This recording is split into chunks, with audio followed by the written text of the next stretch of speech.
So I've been using the iPhone here for a while. That's an iPhone 10s Max.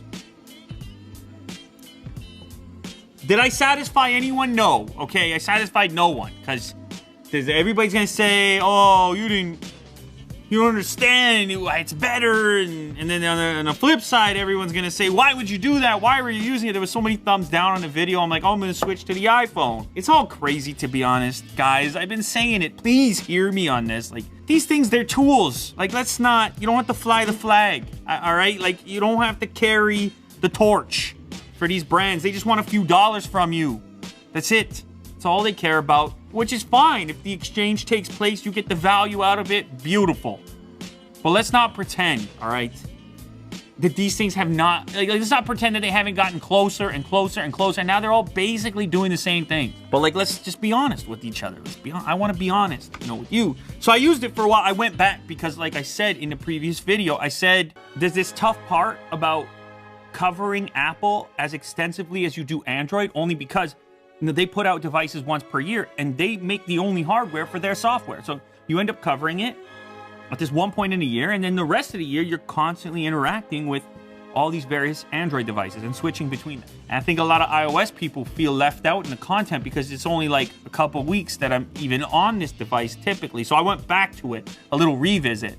And now this is kind of my report, the mid-game, halftime report. It's a great phone. It's fine. Like, the camera's good. iOS is fine. I could live on it. Like, it's really not a problem. I could easily live my life on either platform, iOS or Android. Never dove fully into the iMessage thing just because my life is full of different people on different messaging apps. So when people say to me, I can't possibly leave iOS because of iMessage, like, that doesn't really apply to me. I got people on text. I got people in WhatsApp. I got people in Slack. We talk in Slack in the studio because we're a startup. When you're a startup, you got to talk on Slack. So I don't want my platform to tie me down to a particular messaging app. I just don't like that concept. Otherwise, everything else maps over. The app experiences are very similar now. Of course, once upon a time, I felt that there was a real advantage in the iOS app experiences compared to Android. That's less the case now. Camera-wise, I liked it. I like this phone, but it wasn't like Pixel-esque for me. Now, this is subjective. This is your own personal taste. It's a really good camera still for a smartphone. And we're talking about tiny little slivers of potential difference and potential taste differences and so forth. The notch, you can see I have a black background. So I still didn't like this notch. I never fully embraced it. Face ID I lived with, but I put a black background to diminish the significance of the notch. That's one of the things that I'm excited to experiment using, something notch-less. You can probably guess where I'm going from there. But there's one painful thing for me on this particular device. It's the notification system. Man, this could be exclusive to me, and I've talked about it in the past. I get a lot of notifications. Likely some of that has to do with the fact that a lot of people, tweet at me. And even though I have stuff turned off, do not disturb, my notifications page is such a disgusting nightmare most of the day. And I'm scrolling down and I'm clicking X's. And I guess I forget sometimes on Android how much of my life I'm actually managing in the notification pane, and how I'm looking for efficiencies within notifications to get more done right within notifications without going somewhere else. And I still feel like as much as Apple has improved, it's still not on the same page. And it's the one thing that when I cross between platforms that I notice, and it's the most glaring. Now, there are some nice things. I did mention AirPods. I find AirPods to be very convenient, and pairing them on an iOS native device, super easy to do. So seamless. You get to skip a step compared to the Android counterpart. So nothing wrong with the phone. Lots of people are happy with the phone. It's fine. Okay, it's just fine. Bottom line. But of course, things have moved on. Things have progressed. And so it's time to flip over. That's a recap on my experience. For the record, I should just say, I feel like since we do have the camps, and you do have the warfare, and you do have the back and forth, iOS is better, more secure, privacy argument, ecosystem argument. And then on the Android side, it's more open, configurable, like whatever, this whole back and forth scenario that goes on. I want it to be clear at this point that no matter which phone we're talking about, modern flagship device in 2019, they are more similar than different, okay?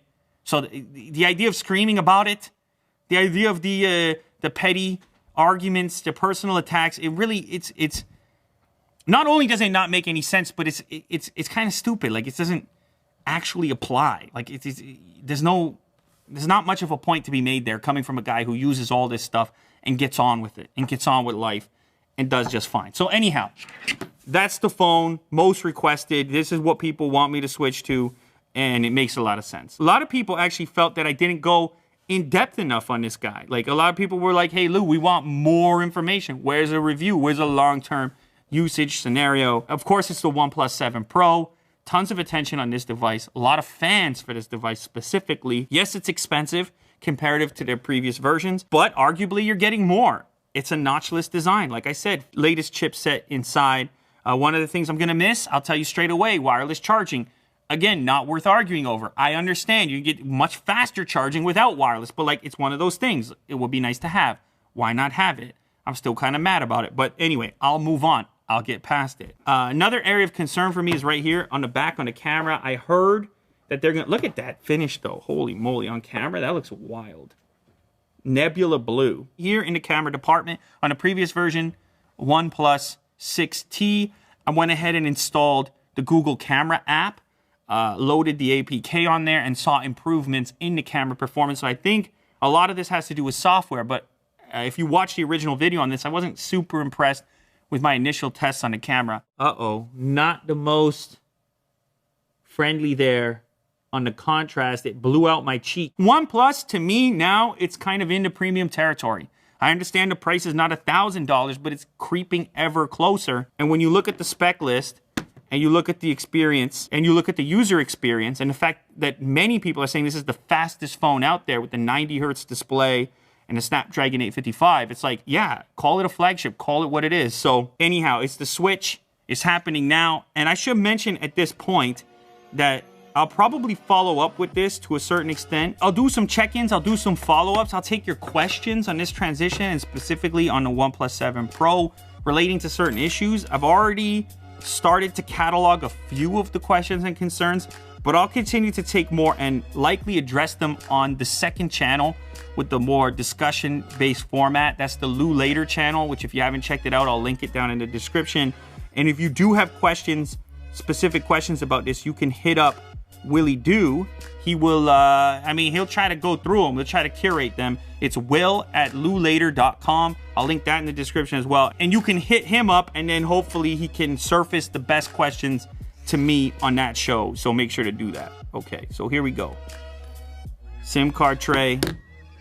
And the SIM is in. All right, there we go, Jack. It's official. The SIM is in. I'm back on Android for now. Like, it's no fanfare. Nothing to celebrate. All right, this ain't about the fanboy situation. This is just life in the fast lane, in the tech game, on YouTube. Use it all. Appreciate it all. Make the comparisons. That's where I'm at in 2019. Let's do it.